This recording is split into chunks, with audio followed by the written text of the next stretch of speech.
වෙනදා වගේම ඔයාලා හැමෝටම ලස්සන දවසක් වෙන්න කියලා ප්‍රාර්ථනා කරනවා. අපි දෙන්න අද මේ උදේම යන්නේ රිදීගම දේවාලෙට.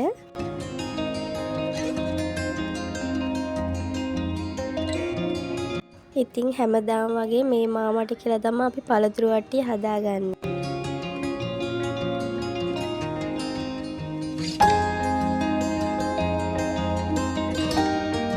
දැන් අපි උඩහ දේවාලයට තමයි යන්න හදන්නේ. උඩහ දේවාලය කියන්නේ පත්තිනි දේවාලය.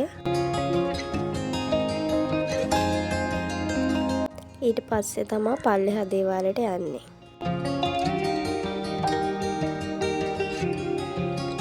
දැන් අපි ටවුන් එකෙන් බහැලා එහෙම පොළට ආවා. මෙයාට පොඩි බෑග් එකක් ගන්න ඕනේ කිව්වා. ඒකත් පොළෙන්ම බැලුවා.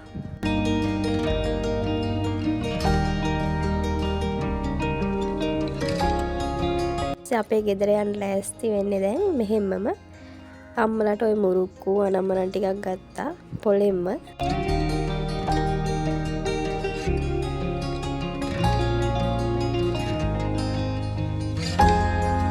අපි ගොඩක්ම මේලාවයකට තමයි එන්නේ. ජනවාරි 1 වෙනිදාට අපිට gift එකක් දෙන්න බැන්නා කියලා අපිට gift එකකුත් හම්බුණා. මේව ඇතුළට ගියාම ඉතින් වෙලාව යනවා දැනෙන්නේ නැහනේ. ඊට පස්සේ හස්බන්ඩ් බඩගිනි කිව්වා අපි දෙන්න තේකුත් බීලා දැන් ගෙදර යන්න බස් එක නැග්ගා.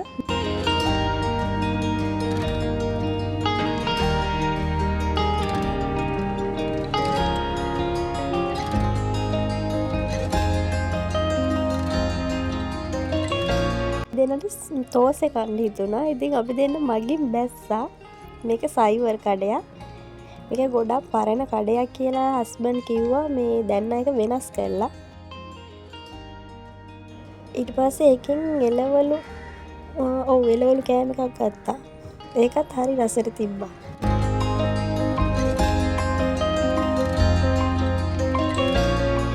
මේ ඉස්සරහා තියෙන පරිසරය හරිම ලස්සනයි. අද කරන්ට් එක නෑ. පුදුම රස්නේ කඩේ ඇතුළේවත් ඉන්න බෑ.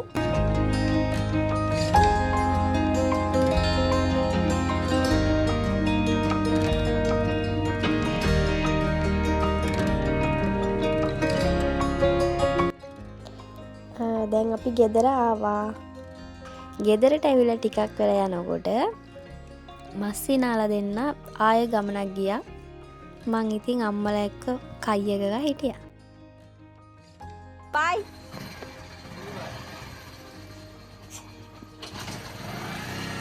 Bukan ඊයේ කේක් එකක් දැම්මා. ඒක මේ රසනේ පිට අනිත් පැත්ත හරවන්න ගිහිල්ලා උඩ ඔක්කොම ගැලවුණා. ඒ ලොකු අම්මත් ඇවිල්ලා හිටියේ. එයාට කේක් කන්න දීලා තේ හදලා දුන්නා. ඔය ඉතින් මාමන්ඩි බෑනයි. එයාලා ඒකෝලා තාත්තා එනකොට මේ හැංගිලා ඉඳලා ඔය ආවේ. ඉස්සර හවසට තාත්තගේ බයික් එකේ සද්දය ඇහෙනකොට අපිටත් කලින් එළියට යන කෙනෙක් හිටියා.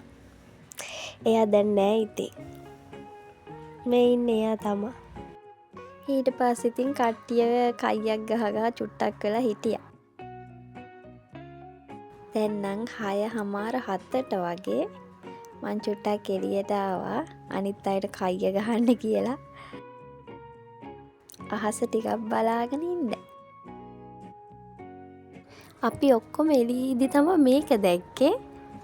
මේ ළඟ හොටෙල් එක මල් වැඩි සංදර්ශනයක් තිබ්බා. මේ ගස් අස්සෙන් ලස්සනට පෙවුනා එක. අපි ඔක්කොම බලාගෙන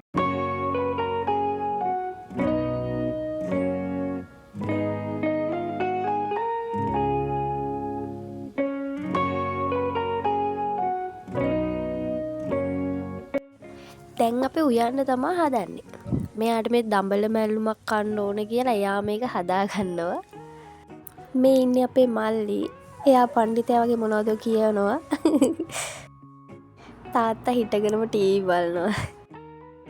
ඇයි මෙයාලා කෑ ගහනවනේ මොකුත් ඇහෙන්නේ නැහනේ.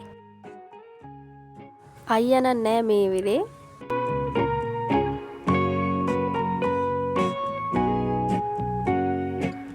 චිකන් එක කවදාත් හදන්නේ තාත්තම තමයි. මොකද අපේ ගෙදර ඒක එයාට තරම් රහට හදන්න කාටවත් බෑ.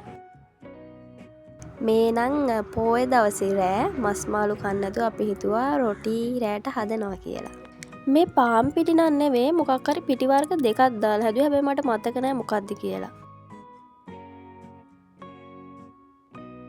ඉතින් අද දෙවනිදා. ඉතින් අපි දෙන්න සැලුන් එක අරින්න ඕනේ හින්දා උදේම ඉතින් ගෙදර යන්න පිටත් වුණා. ගෙදර ඉඳලා එක දවසක් ඉඳලා ගියත් පුදුම දුකයි. ඒක එහෙම තමයි. ඉතින් මැරි කරලා වෙනමින්න හැම ගෑල්ලමෙක්ටම එහෙම දැනෙනවා ඇති. හස්බන්ඩ් නම් ගෙදර අපේ ගෙදරින් උදේම කාලා මට උදේම බත් කන්න බැරි හින්දා මම කිව්වා මට බනිස් අරන් දෙන්න කියලා. ඇවිල්ලා ටී එකක් බොන්නම් කියලා. අපි දෙන ලව එකේ මේ ඔය බඩු චුට්ට විතරයි ගත්තේ. කේක් එකක් හදන් තිබ්බා. ඒකට බඩු ටිකක් ගත්තා. මෙන්න මේ කුඩේ තමා අපිට ගිෆ්ට් එකකට දුන්නේ. මේ අපි ගෙදර ගියාට මෙයා ගැනත් කල්පනාව තිබ්බා. මොකද මෙයා පැටව ගහන්න ඉන්නේ. ඒ වුණාට පොයට පැටව ගහයි කියලා හිතුවට පැටව ගහලා හිටියේ නෑ.